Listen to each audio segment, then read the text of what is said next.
She walked through the square with a baby in her arms. Her head was shaved. People laughed, pointed, and followed. A man with a camera kept up on the curb. No judge, no paperwork, just a public punishment for having a child with a German soldier. Scenes like this played out across Europe after 1944. But the fallout didn't end in the square. In one city, German officers had literally set up child support payments during the occupation. To understand what happened to these children and their mothers, we start where it's loudest, then move to where it's quiet.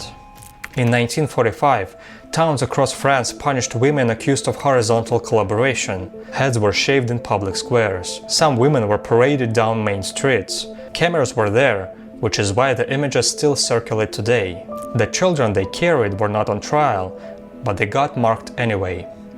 Teachers knew, neighbors knew, the nickname followed them to school. France had roughly 200,000 children born to French mothers and German soldiers between 1941 and 1949. Not all were registered with the father's name. Many birth certificates left that line blank. Courts also stepped in. Some women got short prison terms, others were cut off from civic rights. But the loudest part was the street justice. It was fast, visible, and humiliating. If France was the public stage, Norway was the test case. Norway was different because Berlin treated it differently. The occupying power ran Lebensborn homes there, maternity support tied to ideology. Births with Norwegian women were not a scandal, they fit a racial fantasy. So many children were born under that system. After the war, the tone flipped. Women with German partners were labeled Nazi lovers and crowd lovers. Sanctions followed, detentions, loss of rights, in some cases expulsions, even with their children. So we've seen the West, public shaming and courts, but what happened in the USSR? In December 1939, Stalin told Ribbentrop that the friendship of the peoples of Germany and the Soviet Union, cemented in blood, should be lasting and strong. The lasting part didn't age well, the cemented in blood did. In the Soviet Union, there wasn't a neat criminal article called being with the enemy. No single law to charge a woman for a relationship alone. That didn't make life easy. It meant silence did the work. Mothers hid the father's name. Neighbors used labels like little fascists. Children heard it before they understood it. In April 1945, a senior diplomat sent a letter to the top asking whether children born to German fathers should be taken, renamed, and spread into state homes, erasing origins. As far as we know, it didn't turn into a permanent nationwide program, but the idea existed on paper near the very top. On paper, German soldiers carried pocket guides telling them not to get involved with local women. Hitler ranked Slavs as inferior and aimed to seize their land. Relations with them were banned and punished. In 1944 alone, Wehrmacht field courts convicted over 5,000 German soldiers for forbidden relations with the Russian population, yet many officers looked the other way. In occupied Novgorod, every morning Germans were seen rushing back to the barracks after nights spent with local women. One contradiction stands out.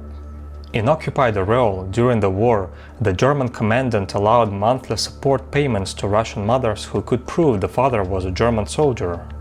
Letters, small gifts, a photo, witness testimony, bring proof, get money. Multiple accounts mention payments of about 30 marks per month, roughly $200 in today's money. Photos from occupied hamlets bend logic, an officer in the center, mothers and children at his sides, the composition of a family portrait. The occupation authorities often opened military brothels for troops to try to control behavior. In some cities, there weren't many local workers willing or safe to do this, so the occupiers brought in women from other countries. One city in the east even had a house specifically for pilots, with women brought in from France and Poland because locals refused.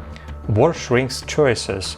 In occupied cities, food was a currency, so was protection. Some officers traded both for attention. Some women refused and paid the price. Others accepted because there was a sick child at home or a mother who needed bread. But there were genuine romances too, even unofficial weddings. And when the Red Army entered Germany, many Soviet servicemen began relationships with German women as well, some strictly business in nature, intimacy in exchange for food and protection, others sincerely romantic. Neighbors knew which houses got night visits. They knew which women had a German army coat hidden in an old storage chest because it was the warmest thing in winter. They kept secrets, or they didn't. One child might grow up in a building where everyone pretended not to know. Another might grow up 2 streets over where everyone made sure the child knew. Every day. The moment Allied and Soviet troops crossed into Germany, the tables turned. Many came hungry for revenge. The first targets were women. Nights filled with screams from the houses next door. We always said I was taken when we talked about it. I asked what happened. They said soldiers had come and raped the women.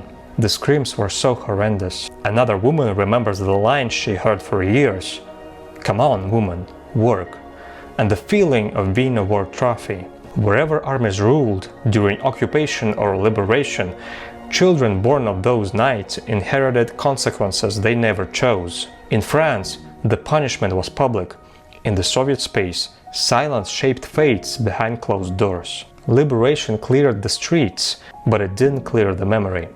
Before you go, I've got another video with rare, little scene photos from Berlin in May 1945. Click to see what Berlin really looked like in those final days. See you next time.